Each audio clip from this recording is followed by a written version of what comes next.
Hi everybody, I'm Linda and I'm back, and tonight I wanted to share with you a very pretty card that I've made. I think it's a very vintage looking card, and what I really wanted to focus on is not actually show you how I made the card other than this very nice foil frame that's here around this really cute little image from Crafty Secrets. So you'll have to excuse my lighting.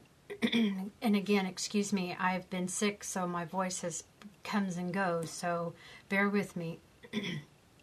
But this is a very nice, excuse me, very nice frame to put around this really cute little chick for an Easter card.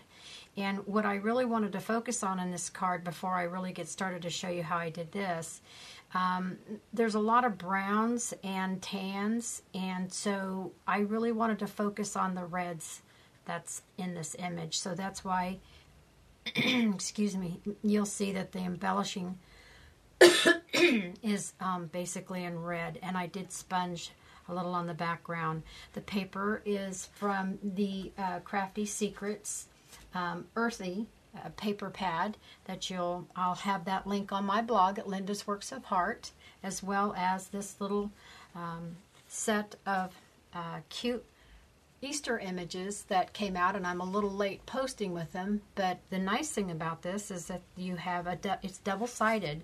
So, and the nice thing about how it's double-sided is that there's nothing on the back, but there is another side to it. So I don't know if you can see that real well.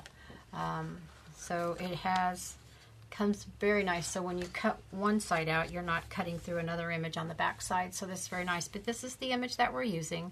It's already done. I don't want you to mistake that I've colored it with Copic markers. I used one of these a long time ago, and somebody thought I colored it was a bird.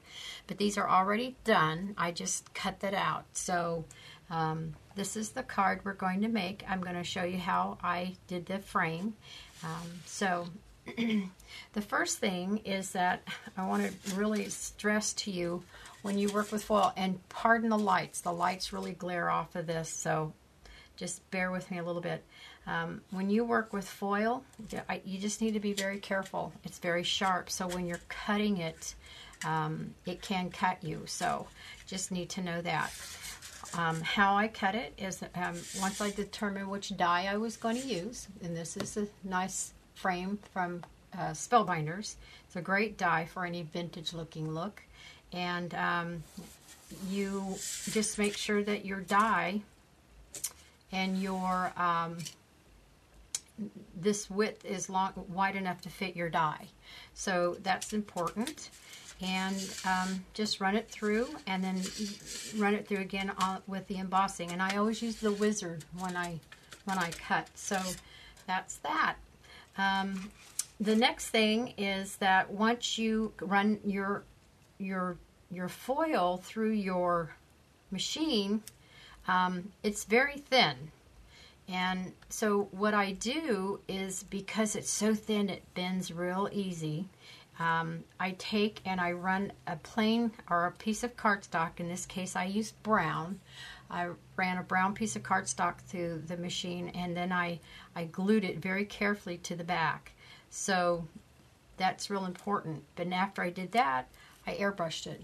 Now I just used a brown Copic marker with my Copic, I don't know if you can see this real well, with my Copic airbrushing system, and this is attached to my air compressor. So I've already done that, and I got a pretty heavy coat on there. So when you do that, then I'm going to take a cotton ball, and I'm going to use this ink. When you order refills for your colorless blender, this is the refill that you can get. This is a great size. It'll last for a long time. So you just open up your, and I've already used this cotton ball on the one I previously made, just a little bit here goes a long way.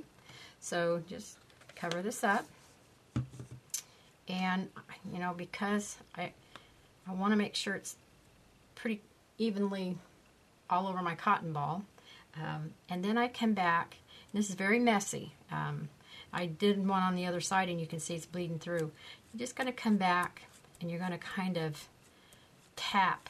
I'm trying to get out of the light here. You're just going to kind of tap. This does a couple things. It kind of lifts off that color, but it also takes off some of that gold. So it really gives you a great... My camera's shaking, I'm sorry, because I'm hitting pretty hard, because I put quite a bit of color on here so you could really see how this kind of comes off. So when you're doing this, not only does the color come off, but sometimes your cotton ball, it kind of frays out.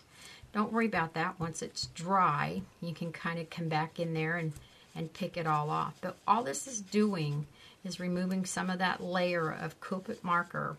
Leave some of the dark down in the cracks. You don't want to take it all off, but you know, you can come back in, and what it's doing is giving it a nice old vintage look. So let's rub a little bit. Take that like so. So, and if you don't like how, see that's, whoops, if you don't like how that looks and you think you've taken too much off, you can always go back and see how the cotton, but once that dries, you can take that right off. But what you can do is that you can see that it really gives you a great vintage look. You can take more off. You don't have to take more off.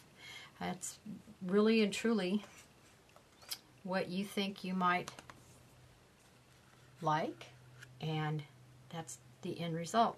As you can see, now this one's a little bit darker because I did that for you for the video, but this one here just tried to make it match my background a little bit more. And so that's just a really nice little tip I really wanted to try and share with you. And I'm going to try and zoom in here for you so you can see this a little bit better. It kind of takes off kind of quick, but very nice effect, very easy to achieve, a little bit messy, but well worth the effort. So that's just a little quick tip I had for you tonight. So I hope you are all having a great weekend, and I hope you have a very, very happy Easter. Thanks.